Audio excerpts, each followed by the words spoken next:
Hello everyone. It's a beautiful Saturday in Cape Town. Got another gorgeous day here and I want to share it with you and want to talk about important things.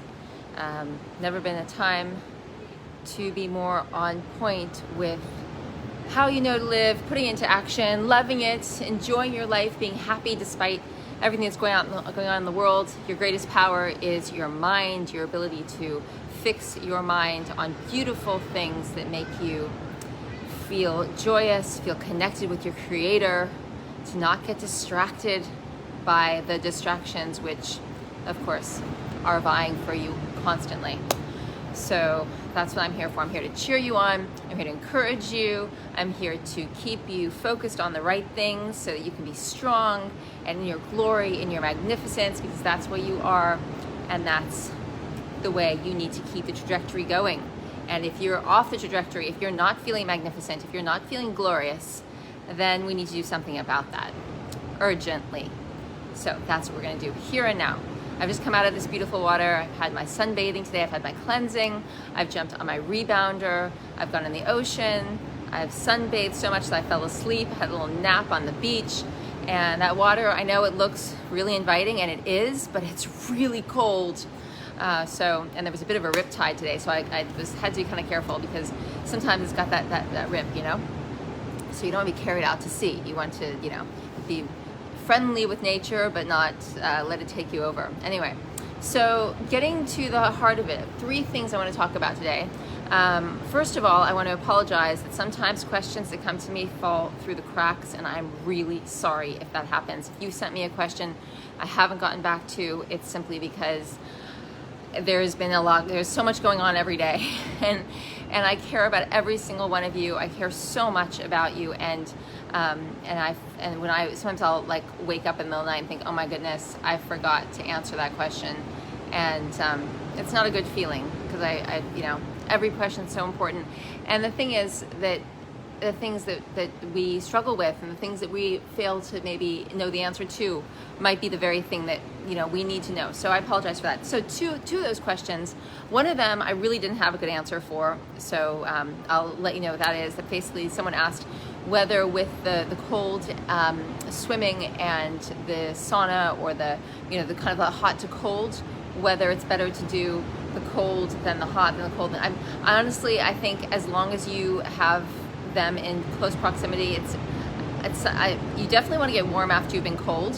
So I would say do the cold swim and then jump in the hot sauna. But I typically will get in the hot sauna and then bathe and then often exercise, which is not the ideal order. Good morning, Brandon. Thanks for joining.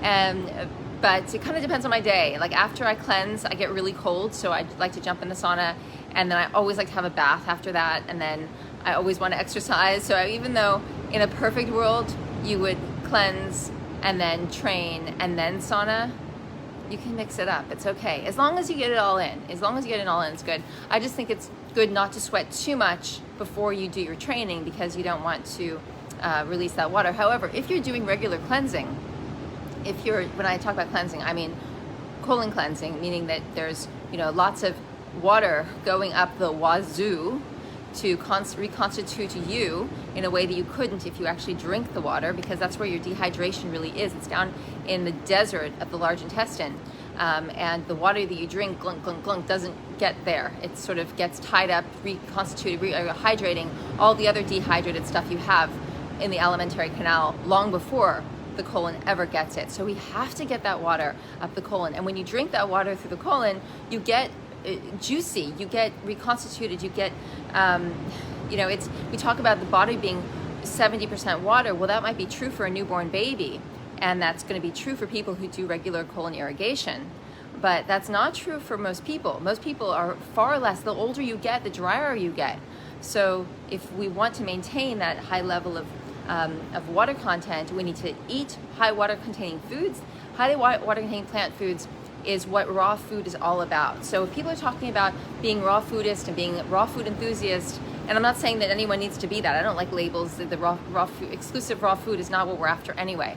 But when people talk about that and they're eating nuts and dried fruit and dehydrated grains and sprouted nuts and seeds. That's not what raw food's even about. That's about trying to mimic the density of normal food, which is not what we're trying to do. The density of normal food is what keeps us in addiction. It's the error.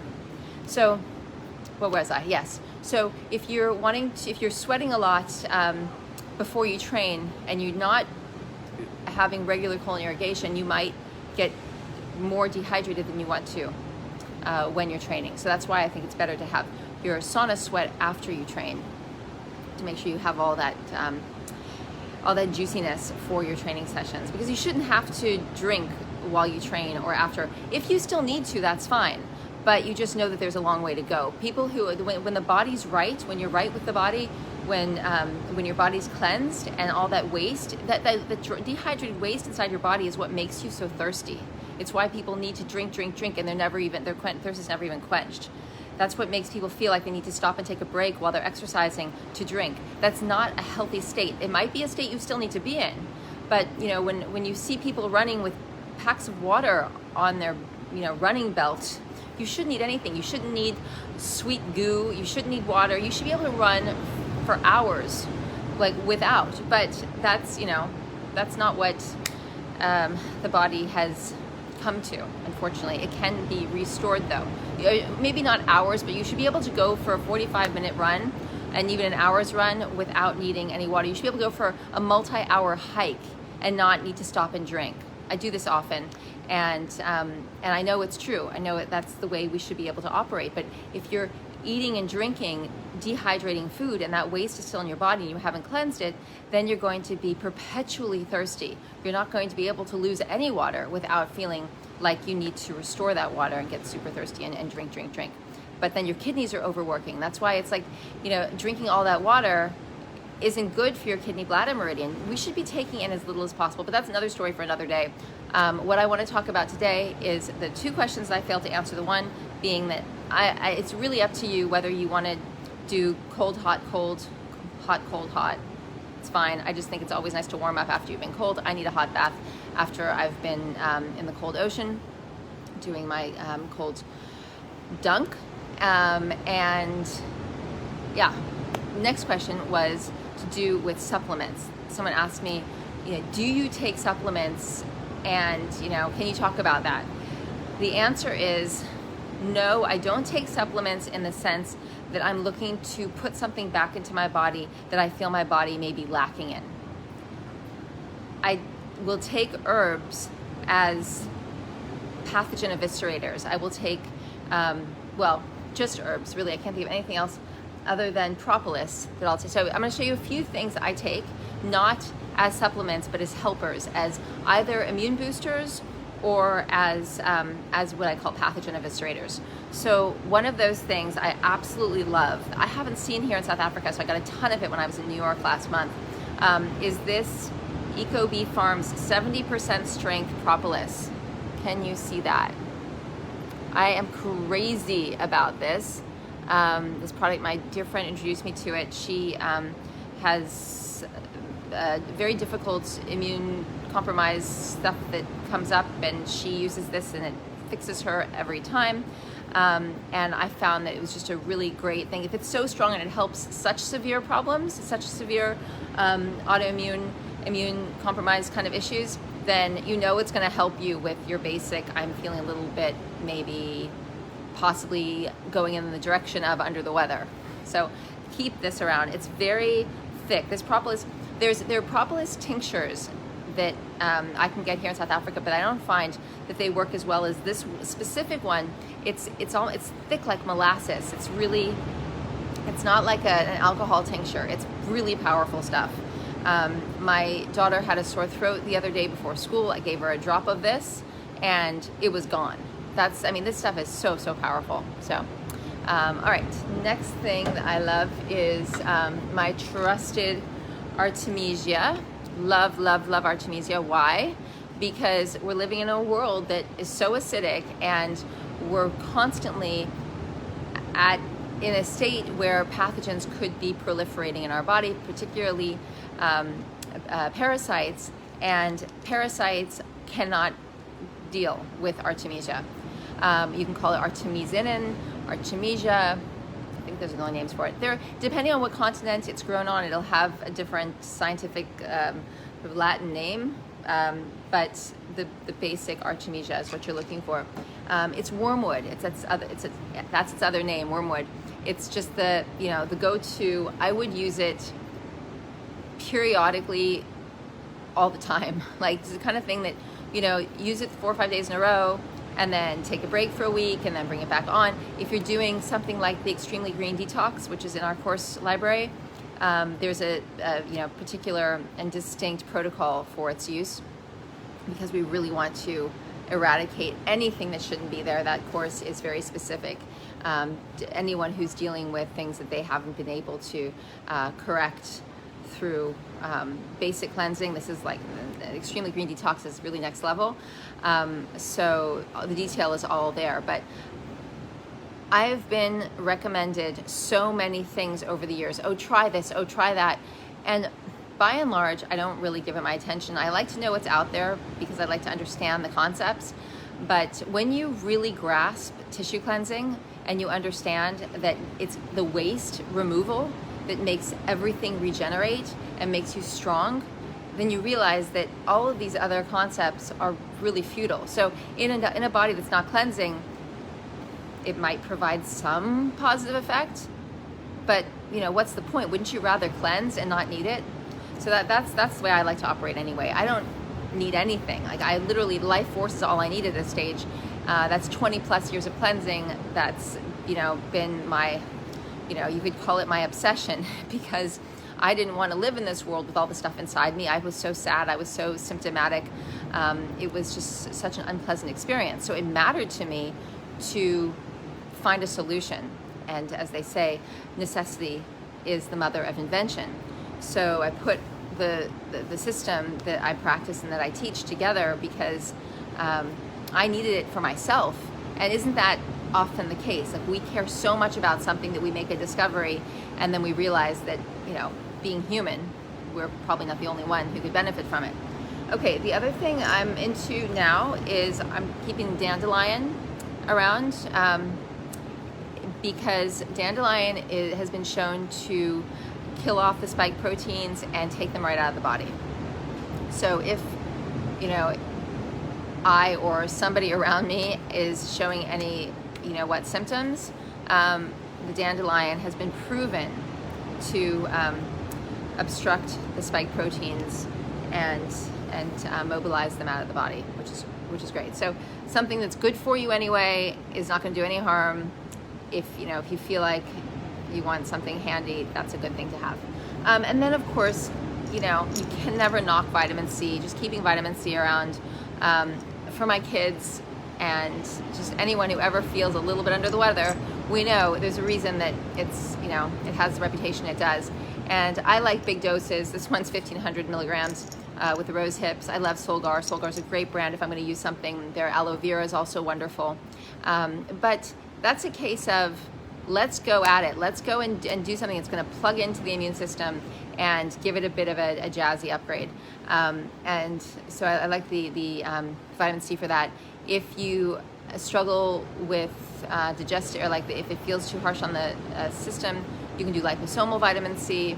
But these are really the four things that the propolis, the Artemisia, the dandelion, and the vitamin C.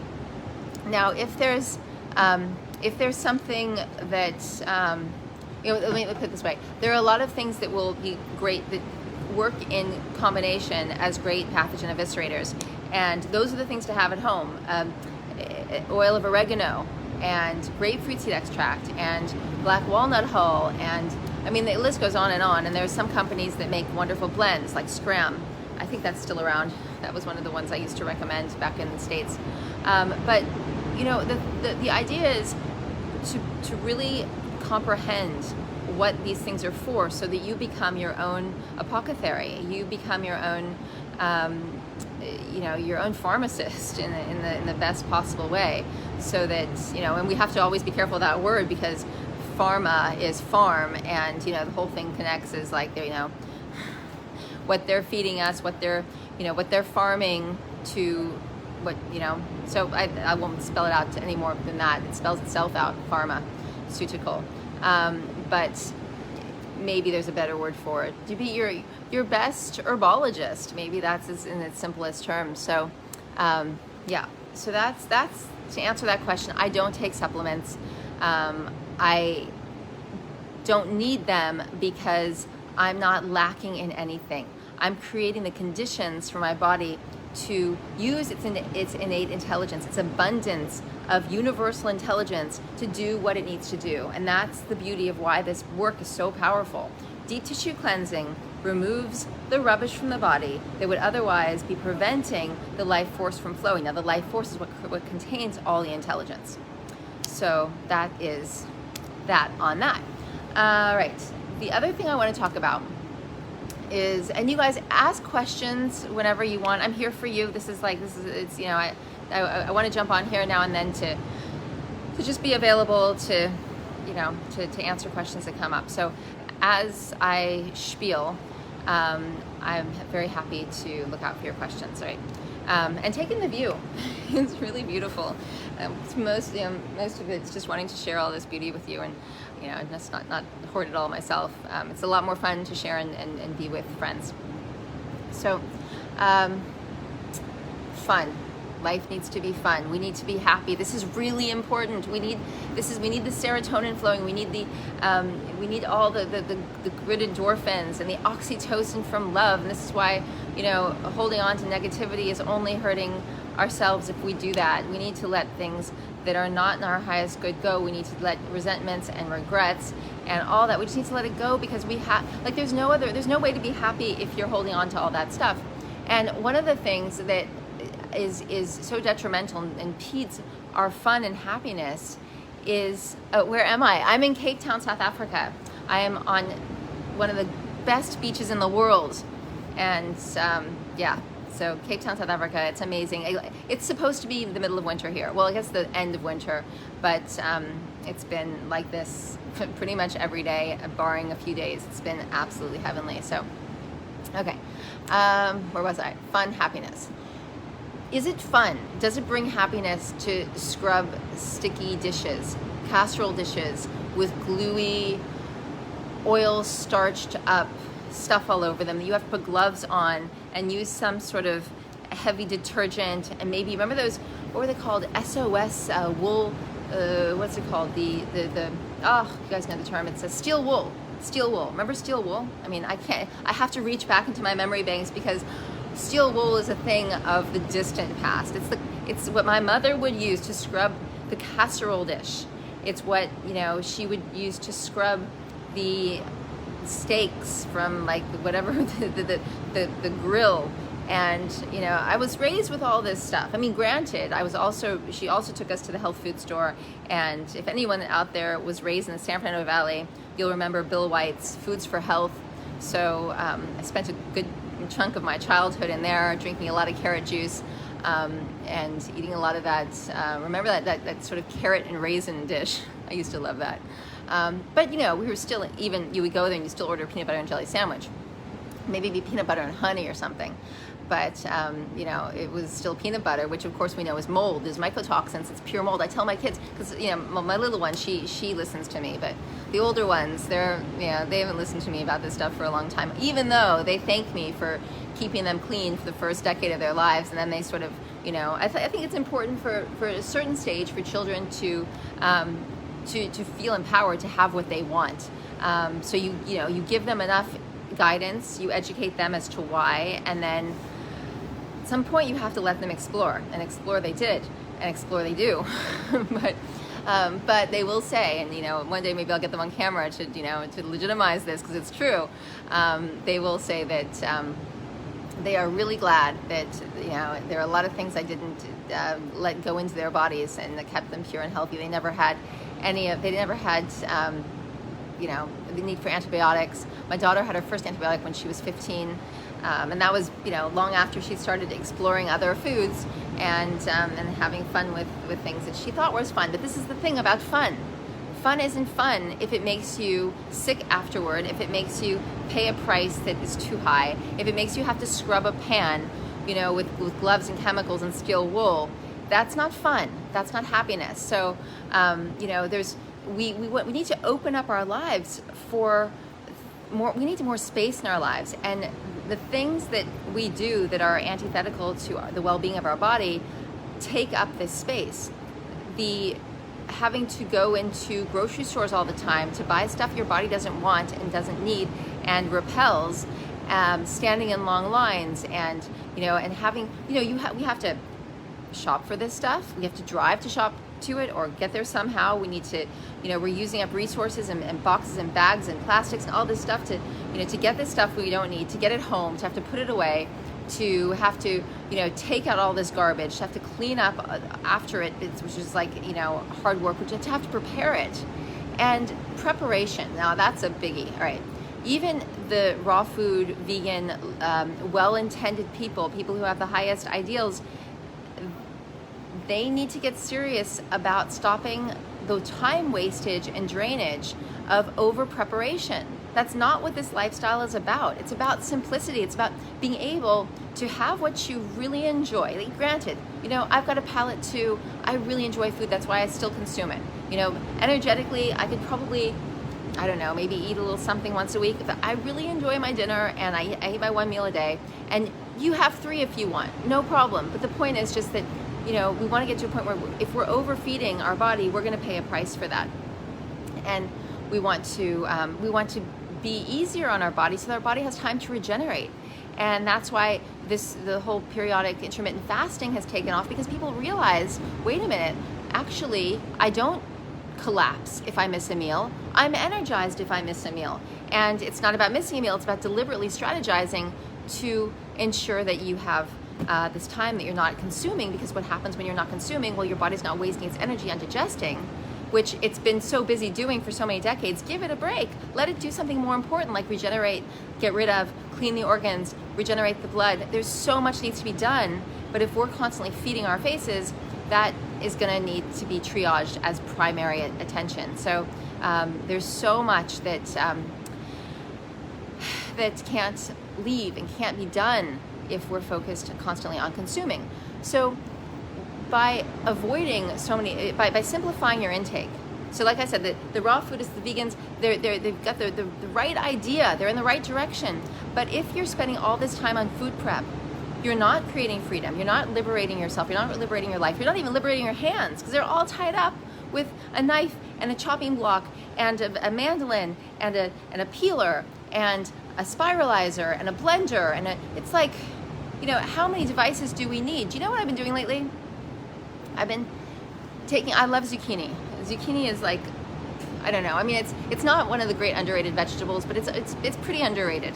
I always say the great underrated vegetables are parsnip and Brussels sprouts, but zucchini. Let's talk about zucchini. Do you know what I do?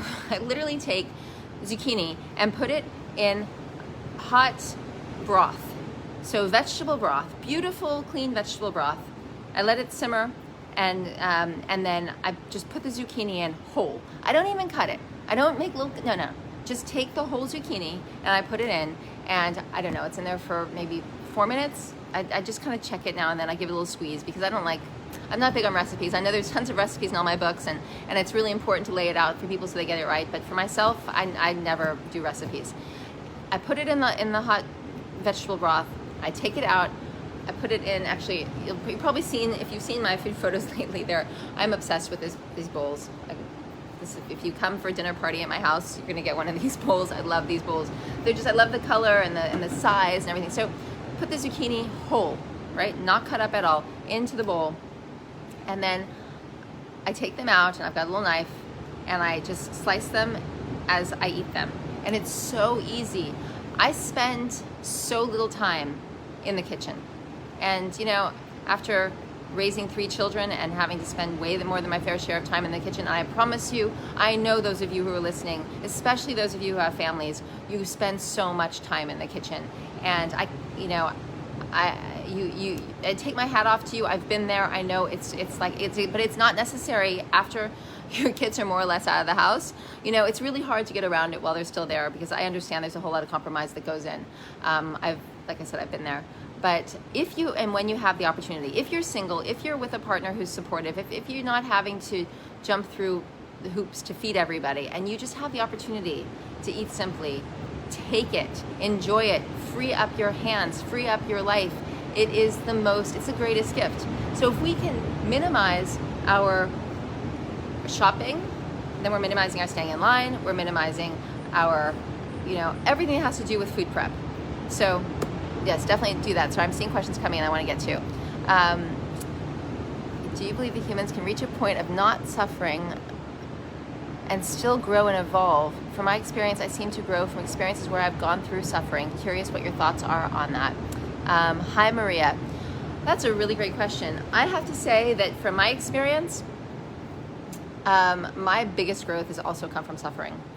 And so I think it's certainly possible. I think somebody who can grasp things academically and not need to experience it themselves can grow without the actual suffering. And I'm sure that even those of us who have had our biggest growth through suffering have also, if we look at it and unpack our lives a little bit, we'll see that we've also grown without suffering.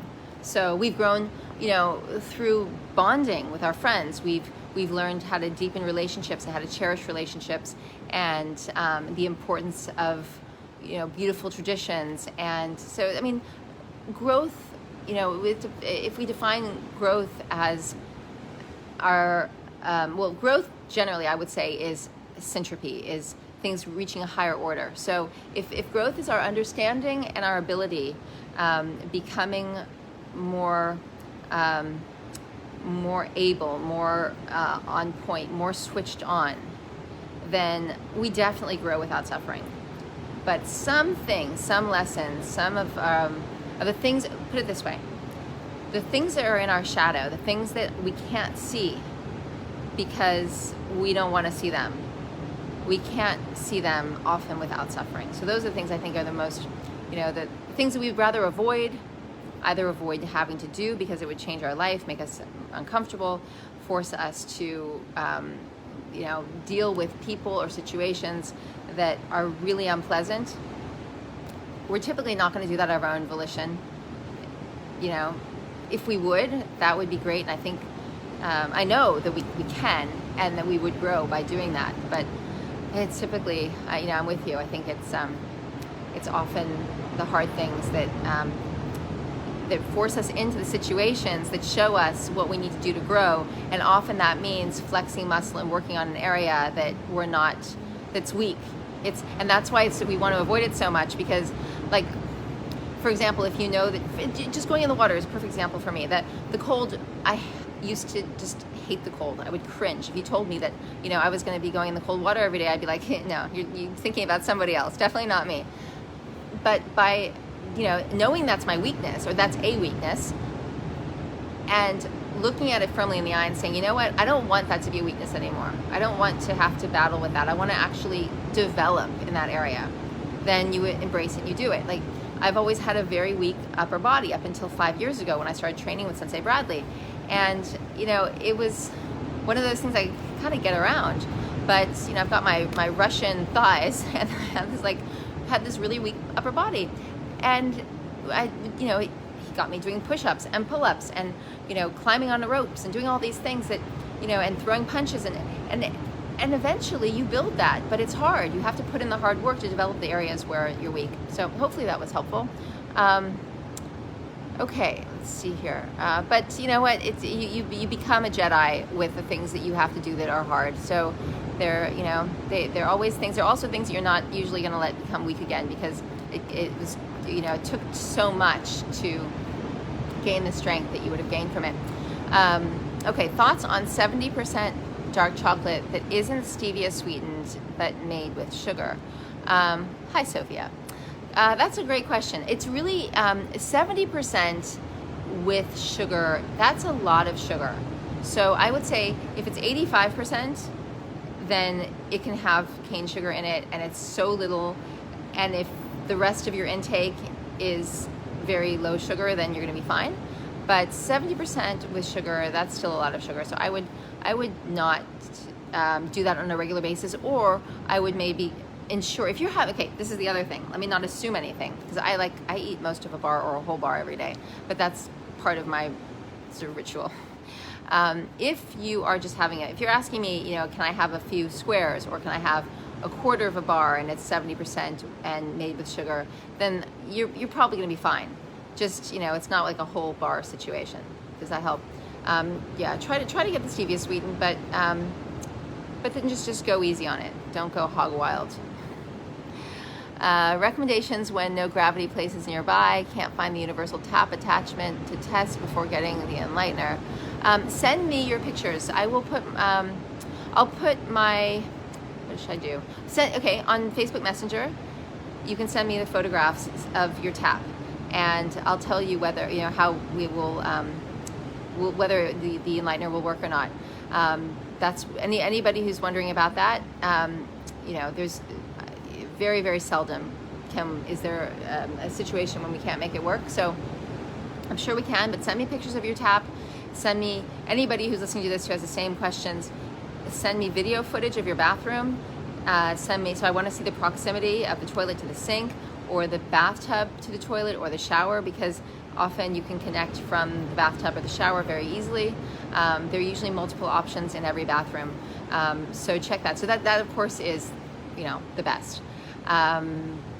Otherwise, if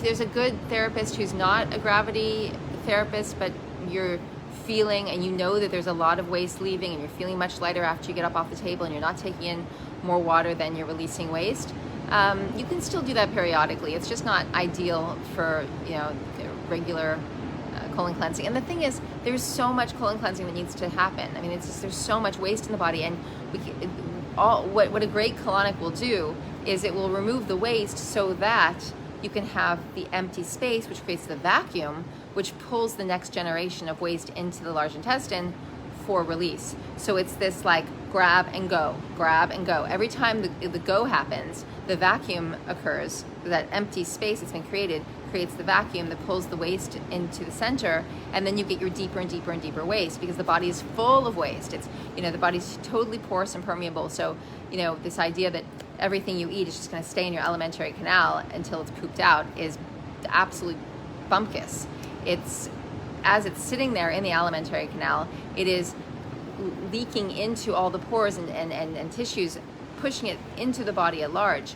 So but the beauty of it, the beautiful thing, is that by creating the conditions for removal, for this vacuum situation, you get to suck all that waste that would otherwise be there forever and just be compounding and creating noxious gases and feeding pathogens, making parasites proliferate. Like this horror show. You're actually reversing it, and you're pulling it out, and you're pulling it out, and you're pulling it out dutifully. So it takes a lot of colon cleansing, but with every great elimination, you have an upgrade, and you feel it. It's visceral. It's not a question mark like, oh, I don't know if this is working. You know it's working. You know what it feels like when you have a huge release. We'll multiply that, by a lot, and then again and again and again. And you can just imagine, it's like, you can think of it as cleaning out your house. Imagine a home of a hoarder. And because that's basically, without meaning to, that's what everyone's been doing to their body, been hoarding the waste, not deliberately, not because they want to hoard it consciously, but because the body has nothing if it can't get it out, it has to stash it somewhere. It's like, okay, we'll stick it over here. Okay, we'll put some over here, and we'll, let's try and keep it away from the liver and the heart and the vital organs, but let's stash it over here. And then, and so it's if you have this, imagine the situation of this, the house of a hoarder, and everything like on a daily basis is leaving that house. This hoarded stuff that's now like disintegrated and turned to mold and mush and stuff. But somebody's coming in every day and taking as much as they can and removing it from the house. And the person who's been living there in that, who's been under all this stuff and practically suffocating under it all, because that's what we're doing. We're suffocating under our own waste. It's putting out the fire of our life. It's putting out the oxygen. Every time this wonderful person comes in and takes as much as they can carry out, the person who's living there kind of gets a little bit more space, and they look up and they breathe and they move, and they suddenly there's some circulation happening, and they're coming back to life. And that's what will happen for you. You'll be coming back to life. So that's what's happening with every elimination. It's not like you need to wait for the house to be fully cleaned to have a result. No. Every single elimination, with your enlightener, with your great colon hydrotherapist, with your enema bag, if you're really good with your enema bag, you can have a great result too. It's not as much fun because it's messy, and the enlightener is not messy, and a good colon hydrotherapist, even if it gets messy, is a quick cleanup. But enemas are really helpful, and we love the fact that they exist. And they're great for beginners, and they're super transportable, and there's a lot of things you can do with them, because you can also put implants in and things, but they are not nearly as efficient as something more let's say a closed system. Let me put it that way, closed system. So yeah, I think that answers the question. I know I had a lot more going on there. Oh yes, the hoarded house. Not the haunted house, the hoarded house, but they're kind of haunted and hoarded, or, a hoarded house is mostly a haunted house, because with the hoarding, if you have all these entities, you're haunted by entities. So in this being that, in the being that is having all this stuff hoarded in it, is a haunting, in fact, because the entities that have taken up residence there are ghastly, are ghostly, are scary, are, if anyone's been in the haunted house. I remember as a little girl, I went to the haunted house so many times, because Disneyland was just like my favorite place to go in the world. But my first time in the haunted house, I went in there, and the doors closed, and the voice went, you're never allowed to leave. And I just went, ah, and I got through the door just as it was closing. And just, I couldn't find my parents after that for a while, but I didn't care, because I didn't want to be in that haunted house. We don't want to be in a haunted house. This is our castle. This is our kingdom. This is where our power comes from. We can't be sovereign if we're, living in a haunted house. So anyway, that was more than I was asked. All right. Okay, and until another question comes, I'll just kind of finish this original thought I was having before about fun and happy, and not wasting our time and energy on products, food stuff, and complicated makings of things that we don't need. And one of the big reasons, the body is no different when it comes to this sticky, stuck-on waste.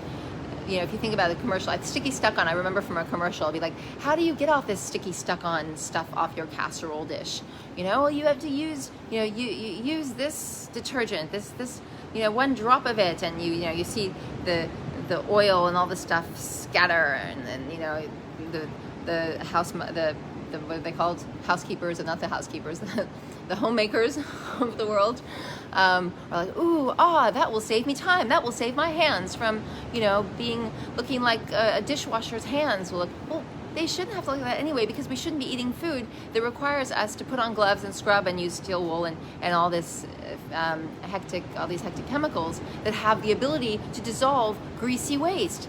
If we need that in a pan, do you think the body's any different? Why would we think that, are we going to drink Cascade? Are we going to drink sunlight and hope that, our somehow the sticky, stuck-on oil grease with its starch and stuff and caked on, baked on is going to leave the body? No. So here's the irony. The irony is that the pan gets clean, but the body is left with all the all this impossible to remove substance. And then, the mainstream story as well, your body's designed to eliminate these things. There's no such thing as toxicity, and that's just nonsense. That's this trendy, silly stuff. You eat something and your body gets rid of it. It's that simple. Okay, well, you tell that to the pan who doesn't have the person cleaning it around, and say, oh no, it'll leave. It doesn't leave on its own. It needs to be scrubbed out. And that's what the green juice and colonics do. They you can think of it's the cascade of the sunlight for your body. It will, and the sunlight, ironically, and it's green. Sunlight is green. We have the concept of chlorophyll, which is synthesized sunlight, and the greens are what will give the oxygenation to the waste matter to awaken it and move it with its moistness, because it has to be wet greens, not dry greens, not powdered greens. They won't do this. The raw, the water from the plants, the leafy green organic water, that's what has the power to lift up this waste up and out of the cells. And it's so much like these commercials. I mean, I haven't seen them for a couple decades now, but I can remember being a little kid, and they would come on in between my cartoons, I'm watching Scooby-Doo, and then the commercial for all this stuff comes up, or maybe it's a Saturday morning Smurfs or something. And I can still see it in my mind's eye, this lifting, the magic power of this, new on the market dish cleaner. And you see as it goes in and it lifts up, or you see it as well in all the what was it, the Tide commercials, or all the clothing cleaning. It's the same thing. Actually, it's a perfect analogy, because with clothes we have the tissues and we have the disintegration that happens. Now, see how hard it is to get stains out of a t-shirt?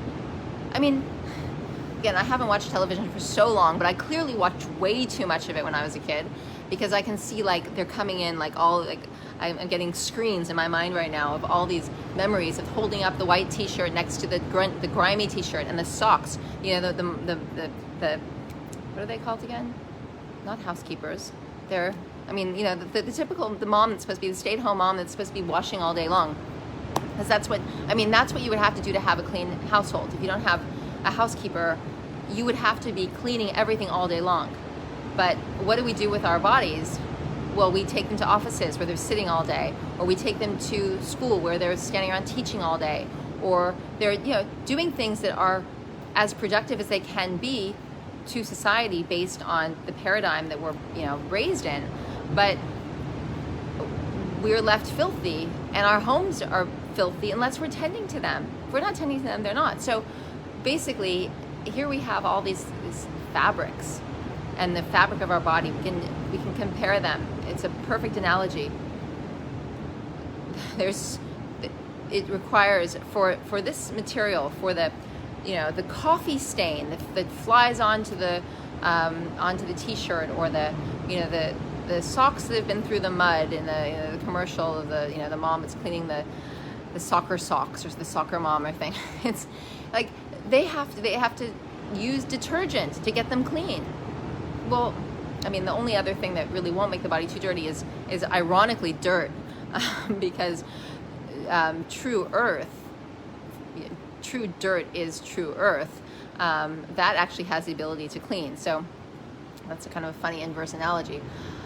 But you get my point. It's a lot of cleaning that has to happen, and if we're not cleaning, and we're not, if we're giving ourselves to the cleaning of the non-living stuff, and not and bearing the brunt of our conditioning to consume these things as if they were good for us, which they're not, which we only do them because society tells us to, because we're socially conditioned to them, because it's a social inheritance. Isn't that a great term, social inheritance? We have our DNA inheritance, we have our genetic inheritance, which is questionable enough because of the way our ancestors have lived for so many generations, which puts us in a perilous predicament, because we have to spend our lives, if we're going to be well, we have to start from the beginning, being perfectly clean, just to mitigate the tragedy we're born into this world with, if we weren't to. And if we don't, and we live the way the world tells us to live, and we take on that social inheritance, we add so much insult to injury that we compound the problem so much that in the first decade of life we have so much sickness. But we only do these things from social. We inherit this. It's our social inheritance. It says to us, You need to eat casseroles to be normal. You need to, to put some meat on the grill. You need to, have a power bar to give you energy. You better have a breakfast of champions. Well, we know what the breakfast of champions is. True champions don't need breakfast because their bodies are so full of life force. Now, if you still need breakfast, no problem.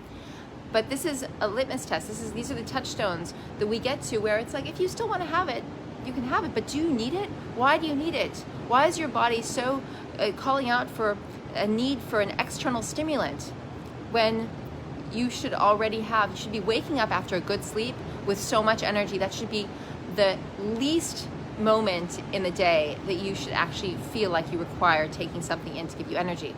But why do people eat breakfast? Not to give themselves real energy, to take in stimulation because they have no real energy, because they didn't recover and restore overnight, because overnight they were having to contend with the onslaught of not just the day before, but weeks, months, and years before, that this little moment of fasting isn't getting them anywhere. Anyway, that was a big spiel. Okay, so be happy, have fun, reduce your reliance, or the sense that you need to be buying all this stuff, shopping for it all, overly preparing.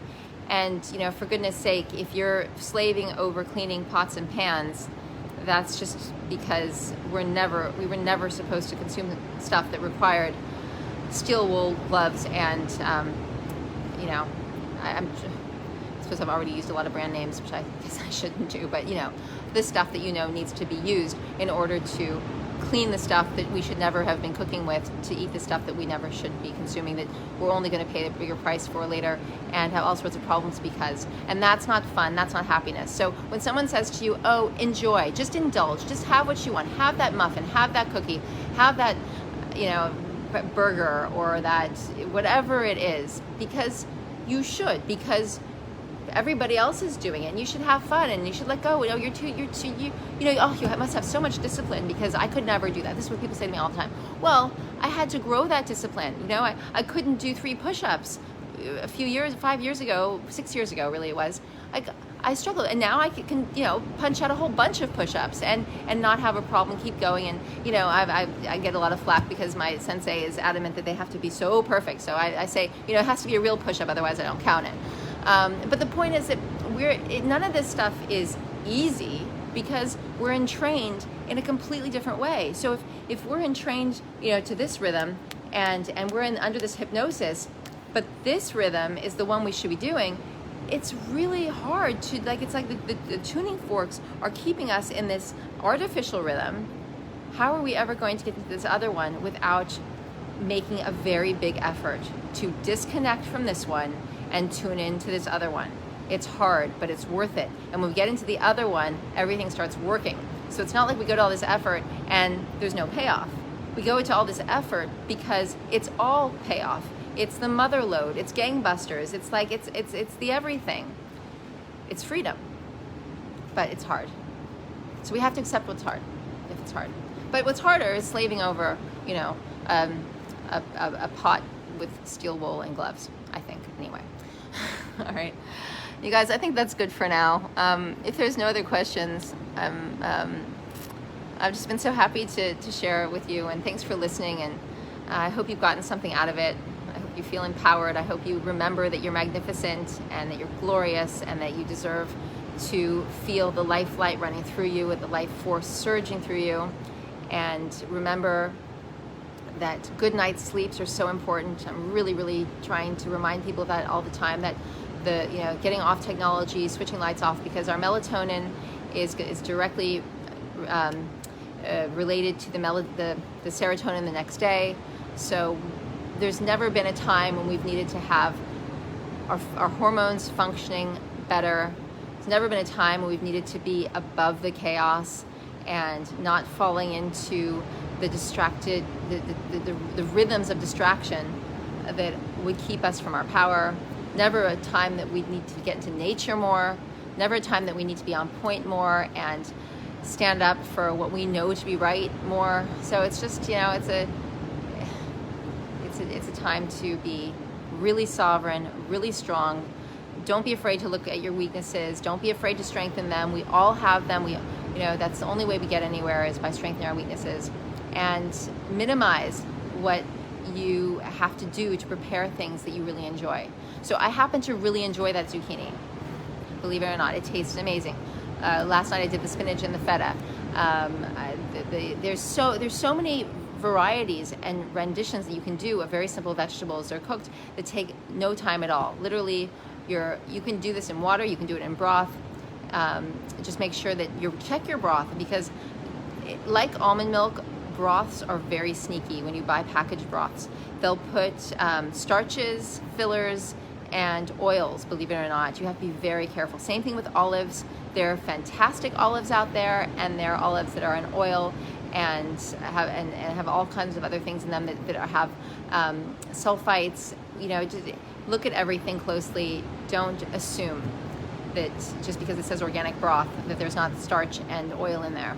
I've had to hunt down, because frankly, because I don't want to be shopping constantly. I'll show you the one I use actually next time. It's actually it's like flakes, and but there's nothing else in it. It's just pure. So I put the flakes into the water, reconstitutes into the vegetable stock, and then I put the vegetables in there, and it just takes a second. Keep it simple, enjoy it, and I like a little bit of stevia on the vegetables, because greens have a natural sweetness to them. The zucchini has a natural sweetness to it, and I just find it brings it out a little bit more. It's not for everybody, but I just love it that way. Put a little goat cheese if you want, add some nutritional yeast if you want. I'm not a big fan of nutritional yeast. The idea of yeast in general just kind of puts me off. But if you enjoy it and enables you to have your vegetables, then do that. And of course, your raw vegetables are great too. Just making simple salads. Making a salad as simple as, your favorite leafy greens with some tomatoes. You can just wash the tomatoes. You don't have to cut them up, if you really don't want to take the time to do that. It's not, it sounds a little bit barbaric maybe, but literally eating a carrot, throwing the tomatoes into the salad, squeezing the lemon. It's simple, it's clean. Look at it as a different kind of sophistication of food. It's because your body is so sophisticated, and you're honoring the sophistication of your body, that you don't need to overly elaborate in the kitchen, because all of that, it's kind of becomes unnecessary. And the cleaner you become, and the more sensitized your palate becomes, the more you pick up on and enjoy the nuances of these very simple foods that you might not find that exciting before you've cleansed. It's kind of like, and this is the last thing I'll say, I think, a child that says, no, I don't like that. And then 3 months later, they love it. And it's like, why does that happen? Well, the palate changes. So, just look out for the other way around your palate changing. All right. You guys, hi, Fleur. Hi, Stefan. Hi, Reagan. I'm so happy to get to connect with you guys. Enjoy the view for the last time. And it's getting hot here, hot in the sun, but it's so wonderful. Okay, you guys, so much love. Stay strong, stay vibrant, keep your mind on beautiful things, protect your mind field. Your thoughts are really important. Your mind is so important. Keep it pure, keep it beautiful. Don't let anyone distract you from that beautiful path. So much love. I'll see you next time. Bye for now.